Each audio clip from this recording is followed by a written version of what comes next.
Hey there, it's Bernadette here. I just taught a yoga class, so I kind of had that messy hair thing going. We did side planks, so it was more of an active, intense one. So something came up though, and I want to talk about it, and that is Samskara-s. So Samskara-s they are our patterns and our habits, and they're sort of like our conditioning. So a samskara is like anything that's like patterned within you. So anything you habitually do. So like, for example, like one of my samskaras is saying like.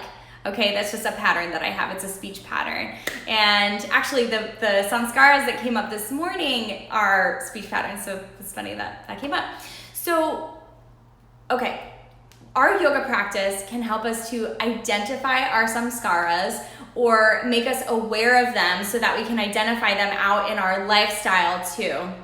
And one of our goals is to identify our samskaras so that we can overcome them. So when we get stuck in patterns, and especially when they are life negative patterns, so negative thought patterns, negative movement patterns, right? So one of the things we look at in yoga are what are our habitual movement patterns that cause dysfunction in our body and can eventually create discomfort or even pain, right? So samskaras, we have them in sort of all dimensions of our life, of our being.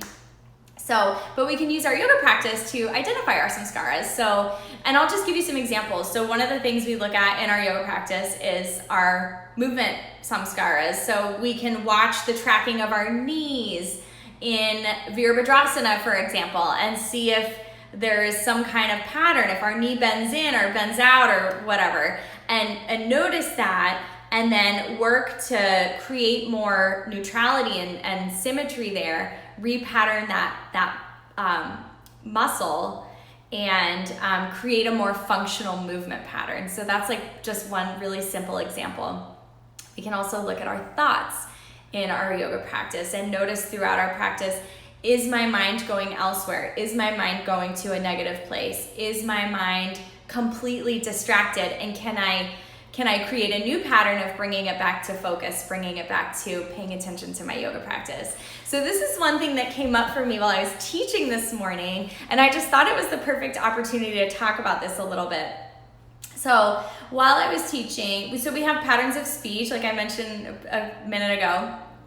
And so while I was teaching, I was having my students go from an up dog to a child's pose. And I kept accidentally saying up dog to down dog. So I'd say exhale, down dog. And because that's a speech pattern for me, that's a habit that's a very common like yoga transition, up dog to down dog. So it kept coming out habitually, and we were doing it 3 times, and 2 times I said up dog, down dog rather than up dog to child's pose. And I was noticing that when I said that, my mind was kind of elsewhere. Like I was thinking about like, oh, what am I gonna have for breakfast?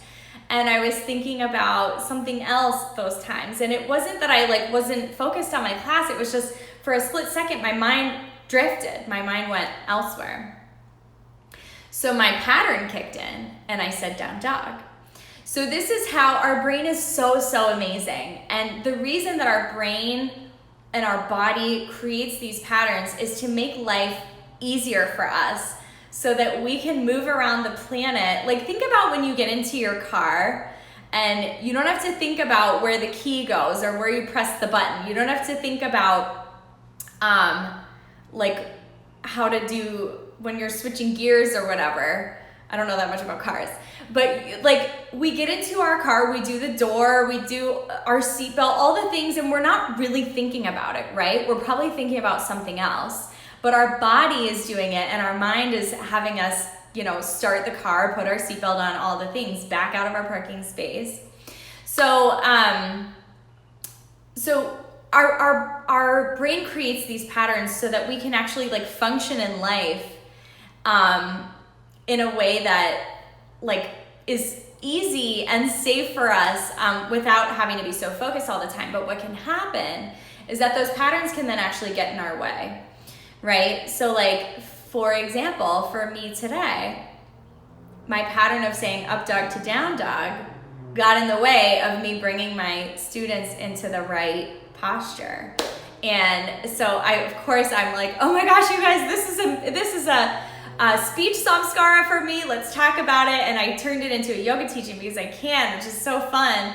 But notice your samskaras. And if you're a yoga practitioner, notice your thought patterns, notice your movement patterns, and you can learn a lot about yourself and your patterns if you notice like when something seems automatic or when something feels habitual. And if you're a yoga teacher like me, it's the perfect time while you're teaching to observe yourself while you're teaching is the perfect time. Teaching yoga requires a lot of focused attention because we have a sequence in our mind that is like calculating at all times, like, okay, what are my counter poses, and do I have enough time to do this and still counter pose? Like, it's a lot of calculating going on in your mind as a yoga teacher during a sequence, right? And so like when your mind goes elsewhere, it's really obvious immediately, right? Like I said the wrong thing and I was like, nope, that's the wrong pose. I said that because I was thinking about my breakfast. And so it's just an interesting thing to begin to observe yourself. Observe when something's happening automatically, and then make a point to be more intentional, more focused. And it's not like a bad thing. This is how our brain works. It makes our life actually a lot easier in most cases. But then there's a lot of cases where like it can sort of get in our way. So if we can just start paying attention to our patterns, our samskaras, and observing ourselves, then when we notice something that's dysfunctional, right, that's getting in our way, like what happened to me today, then I was able to say like, oh my gosh, that is so funny that just happened.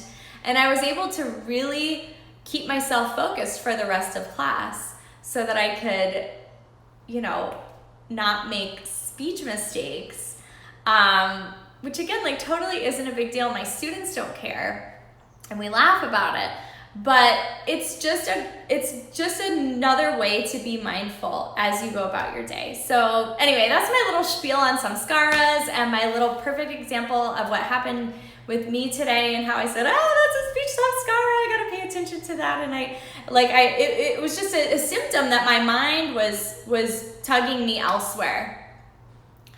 And isn't it true? Atha yoga nushasanam, yoga chitta vritti nirodha. Yoga is the restraint of the mind being pulled. Yoga is when our mind isn't pulled in so many directions and we're able to be present.